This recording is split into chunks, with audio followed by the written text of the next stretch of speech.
Muito bem, estamos de volta e a partir desse instante estamos aí com o programa Estúdio S, né?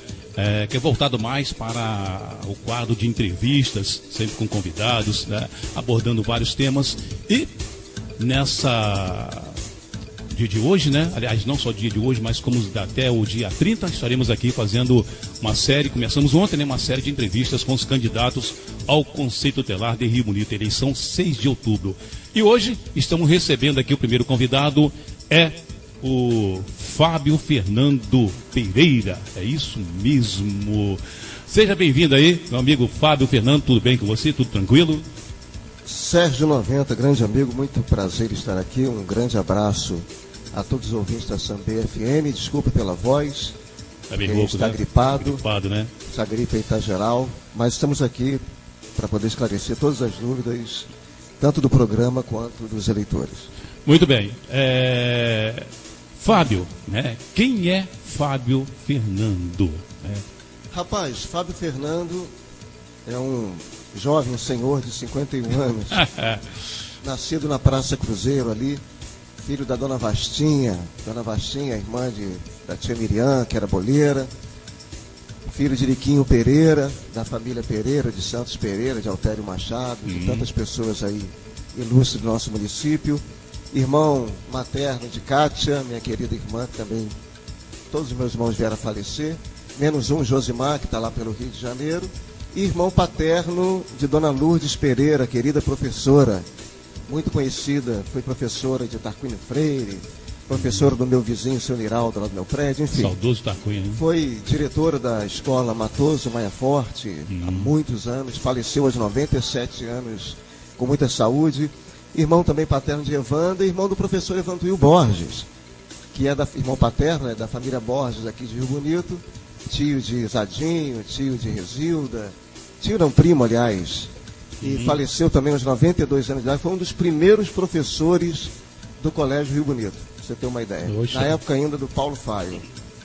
Muito bem, Fábio Fernando, um dos candidatos aí ao Conselho Tutelar de Rio Bonito, e repito, são as mesmas perguntas para todos eles, né? Obedecendo aqui, né, a diretriz aqui da direção do programa. Bom, qual o seu posicionamento sobre a diminuição da maioridade penal? Serginho, eu sou radicalmente contra e vou explicar o porquê que eu sou contra. Primeiro, porque não resolve o problema.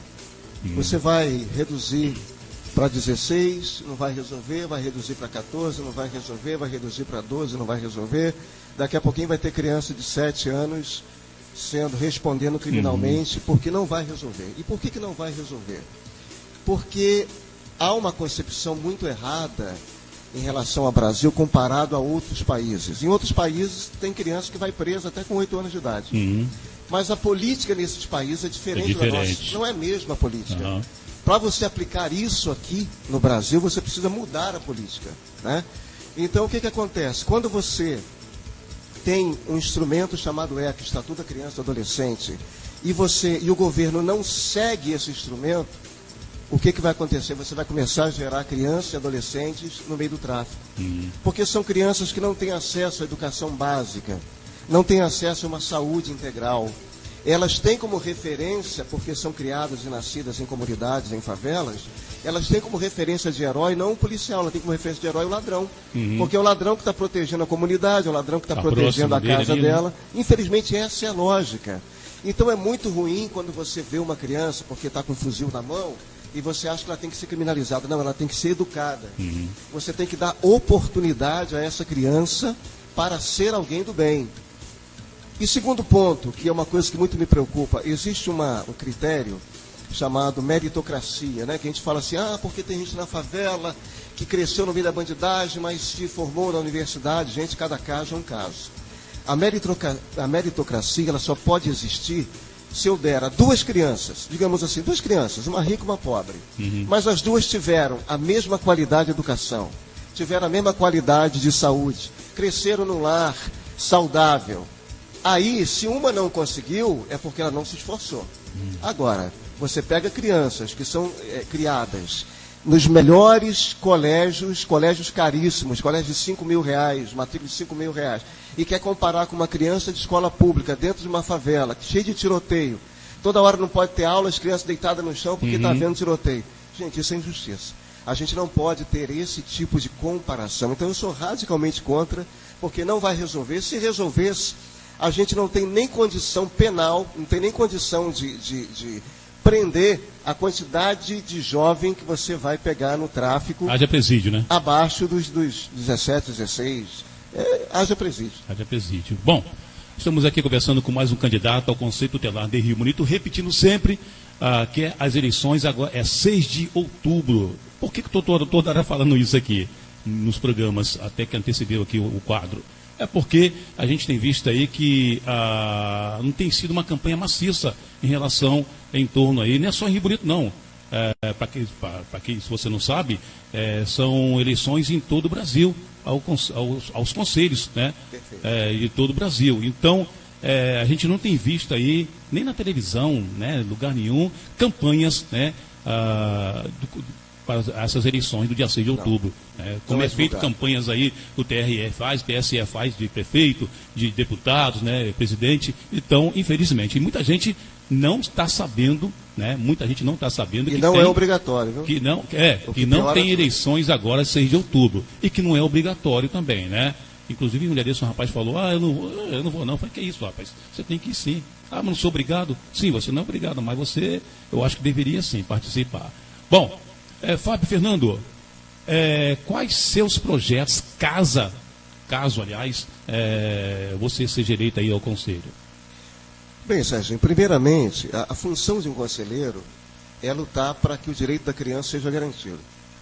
É lutar contra a violação dos direitos, seja quando a criança está fora da escola, seja quando ela está sofrendo algum tipo de abuso, algum tipo de violência. Eu tenho feito contato com muitas, aliás, ao longo da minha vida, né? Eu coordenei um abrigo de crianças por alguns anos e sei bem o que é essa coisa da criança ter o seu direito violado. Muitas vezes uma criança que deve e precisa ser abrigada, ela permanece em posse do seu agressor, que a está violando, seja com violência física, ou seja com abuso sexual, por uma atuação ruim de um conselheiro tutelar. E muitas vezes ela não é abrigada, e muitas vezes ela é abrigada, é tirada da sua família, sem nenhum motivo, por uma atuação ruim de um conselheiro tutelar.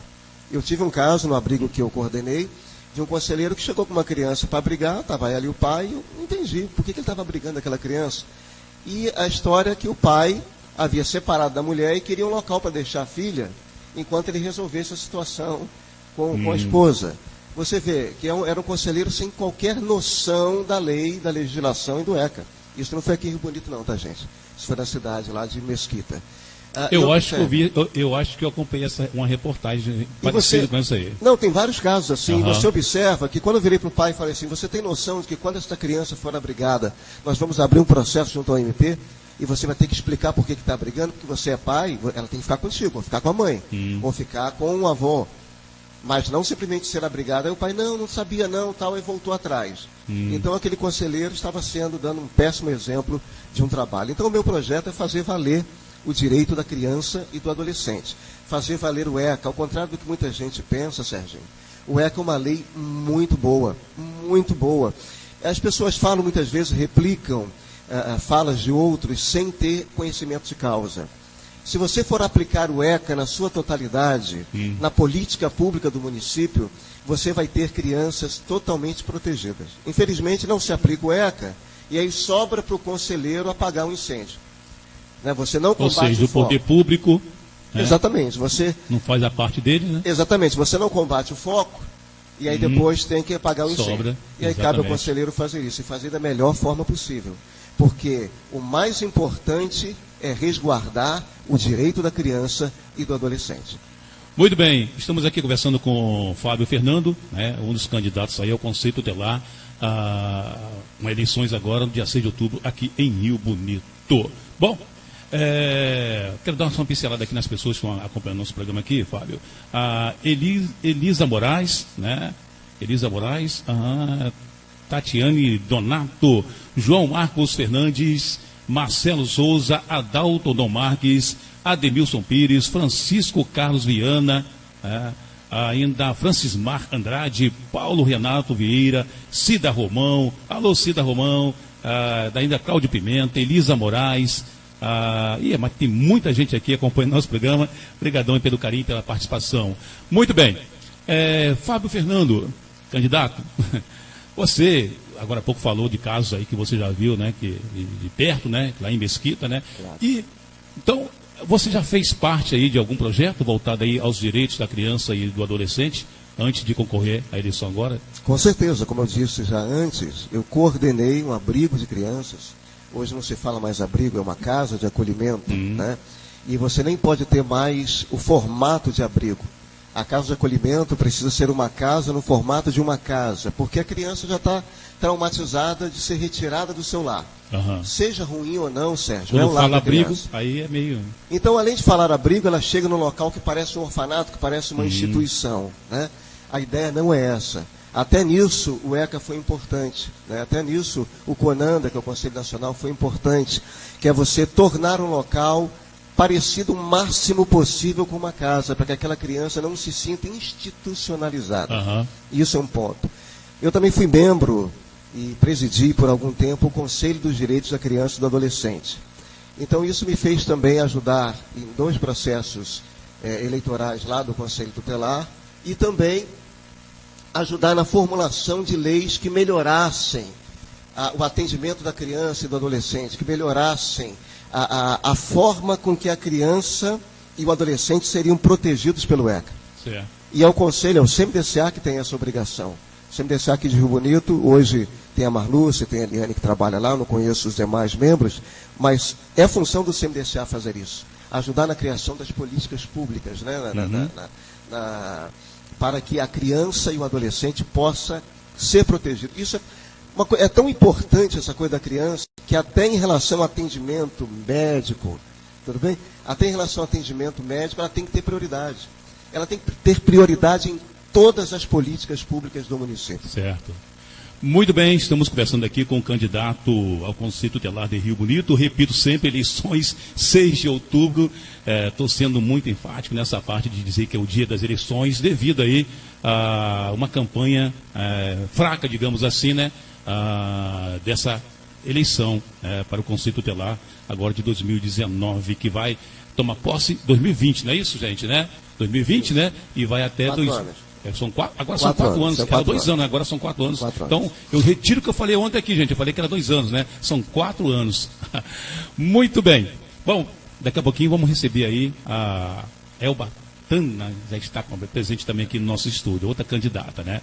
Muito bem. Fábio Fernando, em sua opinião, quais os maiores agravantes para o não cumprimento das leis do Estatuto da Criança e do Adolescente e quais medidas devem ser tomadas diante dos agravantes? Você já deu até uma pincelada agora nessa pergunta anterior aí, né? O agravante é a falta de política pública, o não cumprimento. Nós falamos agora há pouco, né? Como eu falei, ao contrário do que muitos dizem que o ECA tinha que ser rasgado, jogado na privada, eu discordo frontalmente. O problema é que ele não é obedecido pelo governo federal, não é obedecido pelo governo estadual, não é obedecido pelo governo municipal, e aí sobra para a lei, é como se a lei não prestasse. Não é a lei que não presta. O que não presta é a falta de política pública. É o não cumprimento da lei. É o não cumprimento da lei. Isso está claro, isso está dado, né? Por isso que eu falo, muita gente fala bobagem sem ter conhecimento de causa. Exatamente. Vai ler a lei, vai procurar saber o que é, e vai cobrar, você pode cobrar. O cidadão tem o direito de cobrar, né? O Conselho Tutelar, uma das suas funções que eu acho que é muito importante, é ele também atuar na formação de opinião nas escolas, dando palestra nas escolas, dando palestra nas comunidades, nas associações de moradores, para que as pessoas comecem a entender o que é o ECA e o seu funcionamento. Né? Real, e quando a comunidade entende, ela começa a cobrar. E a respeitar. Muito bem. Hoje, terça-feira, melhor dizendo, quarta-feira, eu estou viajando no tempo que hoje é quarta-feira, 18 de setembro de 2019. Estamos aqui com uma série de entrevistas que são os candidatos ao Conselho Tutelar de Rio Bonito. Eu tomei essa iniciativa devido aí que eu vi que não estava tendo nenhuma campanha maciça aí nas mídias, né? Então eu tomei a iniciativa de convidá-los os candidatos a estar participando aqui, um quadro aí de 15 minutos aí, para que os ouvintes, né, e também quem está acompanhando a gente no Facebook, conhecer ali um pouco do perfil, né? Não dá para conhecer tudo, né, Léo? Ninguém conhece ninguém totalmente, né? Mas pelo menos aí um pouco, né, do perfil daquela pessoa. Não é o perfil do Facebook não, tá, gente? Muito bem. Fábio Fernando, por que a população deve votar em você para Conselho Tutelar no dia 6 de outubro? Por quê? Sérgio, eu acredito que pela minha experiência de causa, né, o fato de ter trabalhado numa casa de acolhida de criança, de ter sido militante no Conselho do Direito da Criança, me dá um certo gabarito, sem nenhuma falsa modéstia. Foi aonde? Em Mesquita mesmo. Em Mesquita, né? Trabalhei lá há muitos anos. Certo. Sou nascido e criado em Rio Bonito, mas fiquei 19 anos trabalhando lá e retornei em 2016 para a minha cidade natal. Então, sem nenhuma falsa modéstia, eu acho que a gente precisa de conselheiros que tenham esse entendimento. Porque se você olhar ao pé da letra, na verdade, só poderia ser conselheiro tutelar quem tivesse trabalho com criança na experiência de violação de direitos. É que se você fosse aplicar isso, você não teria candidatos, você teria muito poucos candidatos, e acabaria prejudicando a eleição. Então, hoje a pessoa, sei lá, dá aula numa escolinha, pode ser candidato, né? É professora, é particular, aí ela apresenta lá que trabalhou com criança, pode ser candidato. Mas, na verdade, ao pé da letra, deveriam ser apenas pessoas que tivessem entendimento de violação de direitos. Isso é muito importante. Então, eu quero colocar à disposição da população a minha experiência nessa área. Muito bem, para encerrar aqui, a gente teria muitas perguntas, mas eu queria, para encerrar, o estatuto, Fernando, na sua opinião, está desatualizado devido a vários problemas que vêm acontecendo no país? Você acha que deveria ser refeito esse estatuto? Não, pelo contrário, ele tem sido atualizado frequentemente. Várias leis complementares foram feitas atualizando, inclusive no atual governo. Ele foi atualizado, se não me engano, em 3 ou 4 questões, ainda na gestão da ministra Damares, em relação a crianças viajarem sem autorização, em relação a casamento abaixo de 16 anos, ou seja, ele está sendo o tempo todo atualizado. Várias leis complementares já fizeram a atualização do ECA. Não existe essa necessidade, eu volto a dizer, o ECA precisa ser cumprido e ele é uma lei, não vou falar perfeito porque não existe nada perfeito, né? Além de Deus. Não é perfeita, mas ela é uma lei importantíssima que deve ser cumprida. E, quanto conselheiro tutelar, meu dever é fazer cumprir o ECA. Eu acho que não só o conselheiro que deveria conhecer profundamente o ECA, mas acho que todo cidadão, deveria conhecer profundamente. Professoras, exatamente. Todos que lidam, principalmente que lidam com crianças. Fernando, as suas considerações finais aí, agradecendo a sua participação. Aqui eu gostaria de fazer até mais tempo, né? Eu acho que vai ter um erro da nossa parte fazer só 15 minutos, né? Eu acho que a gente teria pelo menos meia hora aí de conversa, né? Eu acho que para a população ficar mais aprofundada aí nos conhecimentos dos candidatos. As suas considerações finais aí. Eu quero agradecer à rádio, agradecer a você, Serginho, e dizer que eu estou muito preocupado, porque todas as pessoas que disseram, Fábio, eu vou votar em você, mas eu nunca votei numa eleição de candidato ao Conselho Tutelar. Certo. E foram muitas que falaram isso, e isso me preocupou muito. Então, assim, eu quero incentivar você a participar desse processo democrático. Seja o seu candidato qual for, né? Procure o melhor candidato, mas não deixe de sair da sua casa para votar. Porque eu, no meu serviço lá no abrigo de crianças, que é uma casa de acolhimento, eu sei o que é uma criança sofrer por uma atuação errada de um conselheiro. Então, coloque a mão na consciência, pense 2 vezes, saia de sua casa, em 20 minutinhos você vai resolver isso e procure eleger o melhor candidato ao conselho. Eu coloco a minha experiência à sua disposição, mas cabe a você essa decisão. Muito bem, conversamos aqui com o candidato Fábio Fernando. O intuito aqui não é candidato pedir votos, né? Tanto que a gente conversamos para nem dizer o número, né? O intuito aqui do programa, dessa entrevista, é você, amigo ouvinte, ouvindo na Rádio Sambê FM 98,7 e também aí no Facebook, acompanhando o nosso programa, analisar um pouquinho do perfil de cada um e você escolhe. Infelizmente só pode votar em um, né? Houve tempo que podia votar em 5, né? E temos aí um total de 19 candidatos.